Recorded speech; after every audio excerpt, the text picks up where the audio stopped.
na ng House Committee on Rules ang Justice Committee report ukol sa impeachment ni Vice President Sara Duterte. Inaasahang ilalagay na ito sa order of business para mapagdebatehan sa plenaryo. Pagbobotohan ng mga kongresista kung muling i-impeach si VP Sara, ang ilan sa kanila kumpiyansang higit pa sa kailangang numero ang boboto pabor sa impeachment. May express report si Marian Enriquez. 106 na kongresista o 1/3 ng 318 na mambabatas ang kailangang boto para ma-impeach si Vice President Sara Duterte. Pero ngayon pa lang, nasa 200 na raw ang kongresistang boboto na muli siyang ma-impeach. I think as we speak, we are looking at almost 200 already. House members who are signifying their intent to support the impeachment. Mas mababa naman ang bilang ni House Justice Committee Vice Chairperson Jose Alvarez sa mga papabor na i-impeach ang bise. I think it's overwhelming na, sobra na 120 yung magsabi na pipirma sila eh. Pero pulso pa lang daw ang mga numero na yan. E paano nga ba boboto ang mga kongresista? Ang Partido Lakas na may pinakamalaking bilang sa kamarang, conscience vote daw ang paiiralin. Pero ayon sa miyembro nitong si Deputy Speaker Janet Garin, karamihan sa kanila ay mukhang boboto raw na ma-impeach si VP Sara.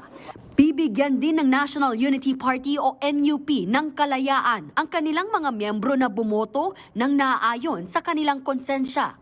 Ganito rin ang paiiralin ng Liberal Party na sinabing dapat panagutin ang may sala. Nagpulong naman ng Partido Federal ng Pilipinas na partido ni Pangulong Bongbong Marcos. Boboto raw sila base sa ilalatag na ebidensya. And we're basing it on what we see as evidence for probable cause.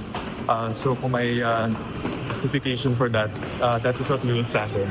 Sa gitna naman ng usapin sa botohan, binatikos ni VP Sara ang mga kongresista na tila sigurado na raw na mai-impeach siya.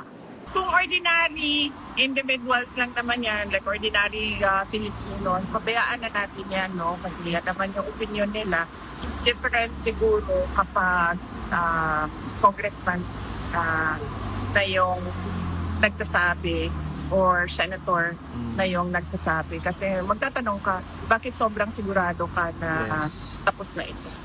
Sagot dyan ni Ridon, solid naman na raw ang mga naunang inilatag na ebidensya sa House Committee on Justice. Tiyak ko kami sa 6.7 billion total transactions na pumasok po at lumabas sa mga accounts po ng mag-asawang Duterte Carpio. Tiyak ko kami sa 448 million na pinapasoli ho sa kanya.